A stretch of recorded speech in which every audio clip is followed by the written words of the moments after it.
Hey peeps! Welcome back to the Nightmare Machine, where I roll 2 tables and duct tape them together into one sad excuse of existence. We're back putting cute animals in blenders, folks, because these rolls are cursed, and I can't have nice things. I say that, and I just rolled a nat 20. Okay, that bodes well.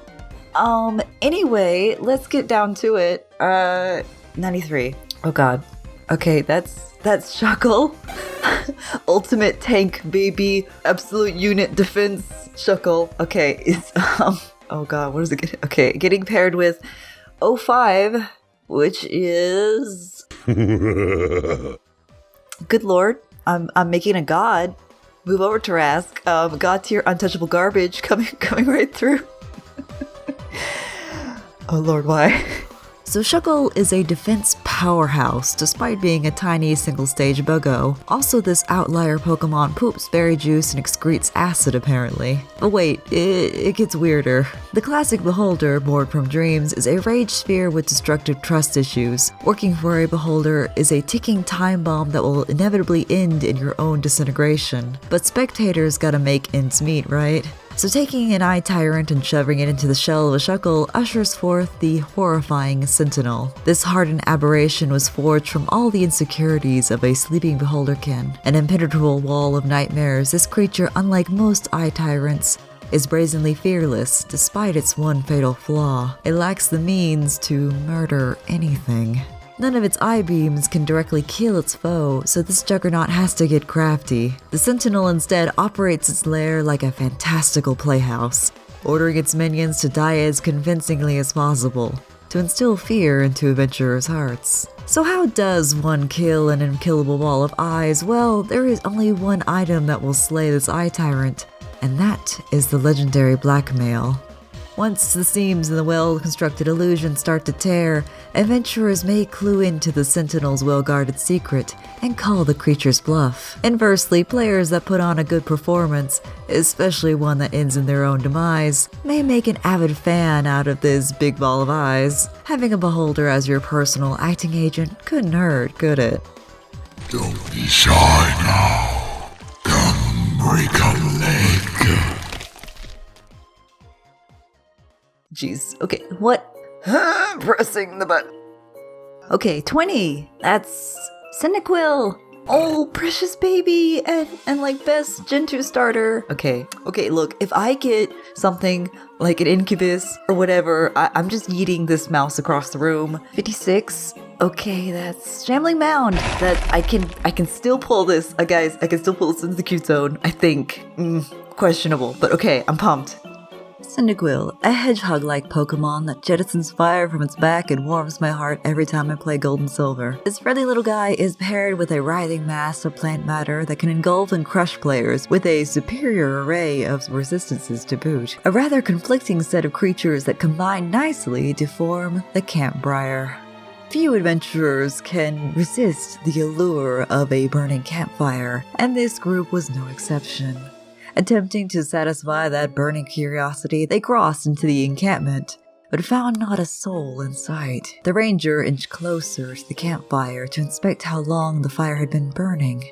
But in a blur of dirt and cinder, her extended hand and head were quickly submerged. Her fellow comrades watched in horror as their half-elf friend was consumed by a living campfire. A master ambush hunter, the Camp Briar's rigid fur coat has evolved to encourage moss and algae to flourish. These badger-like beasts stack dry tinder on their backs and set the logs ablaze using specialized plumes on their back. This intimidating display is meant to keep away most predators while they sleep, but somehow adventurers never got that message. Despite their toothy appearance, Camp Briars can actually be tamed, and are often found in the arsenal of bandit ambushers. Nothing quite drops gold faster than a fire with teeth.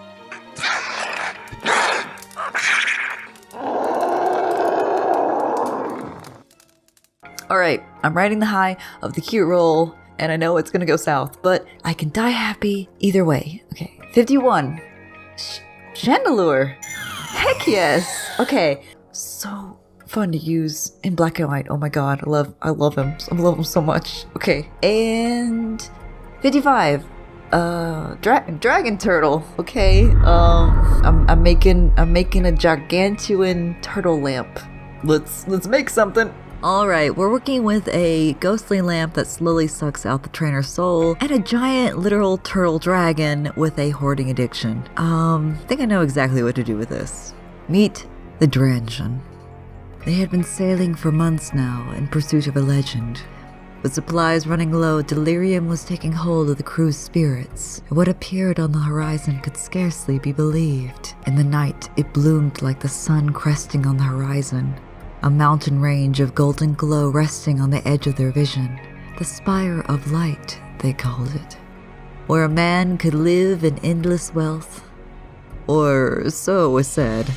Liches have a fickle way of filling their phylacteries with a healthy diet of souls, but most involve tricking adventurers into inevitable death by spreading rumors about a light spire and letting them do the work. Meanwhile, said light spire is a hollowed-out corpse of a dragon turtle turned into an island death trap.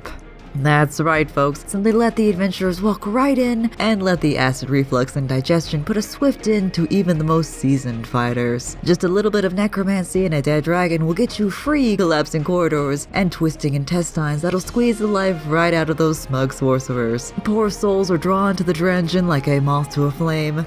It's like the saying goes, if you make any monster's teeth shiny enough, you'll be surprised how many adventurers you'll have jumping right in.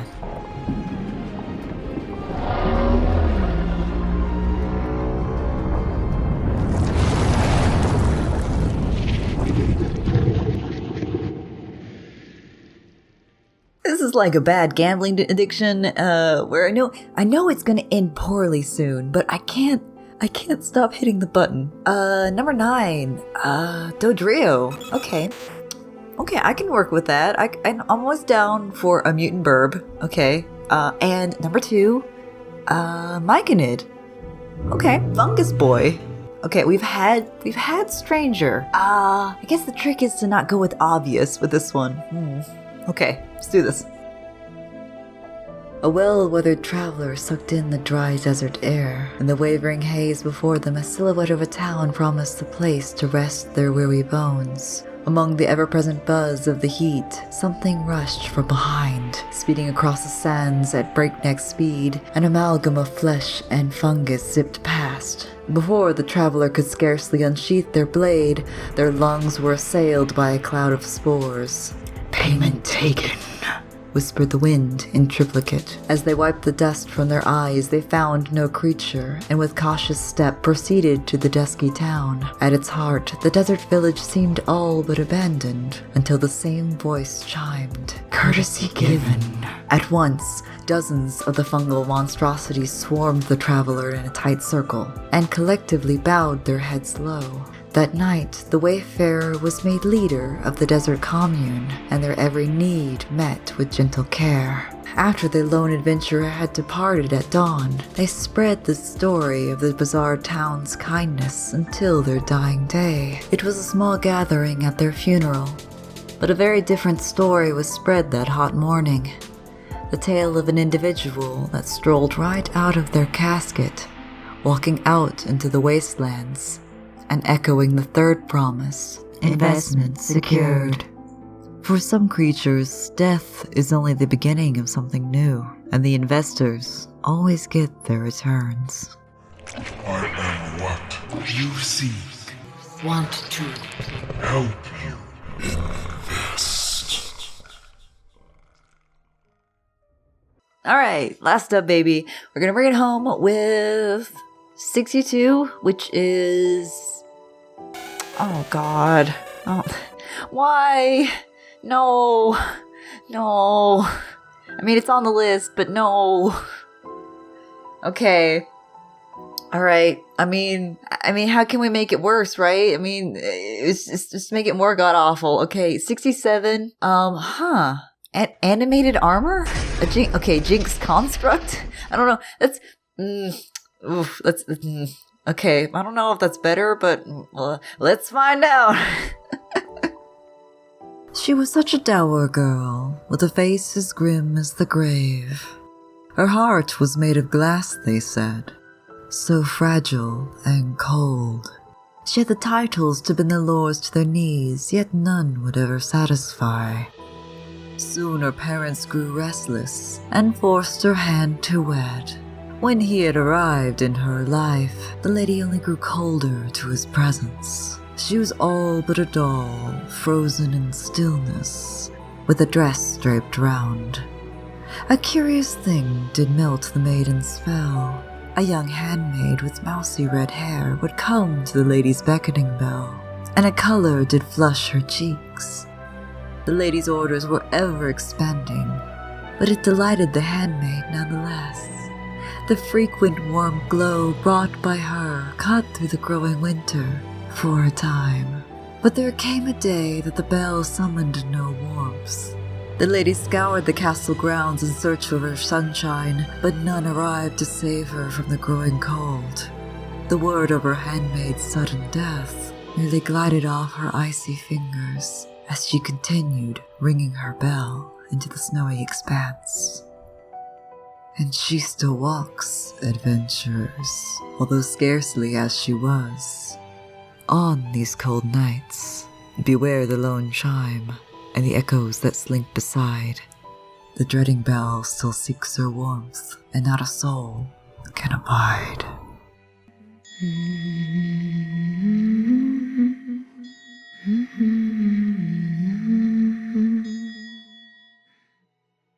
Alright, thanks for watching, guys. Hope you enjoyed these silly monstrosities. Next time, I plan on trying a different type of fusion video, so comment your suggestion of different genres or ideas below.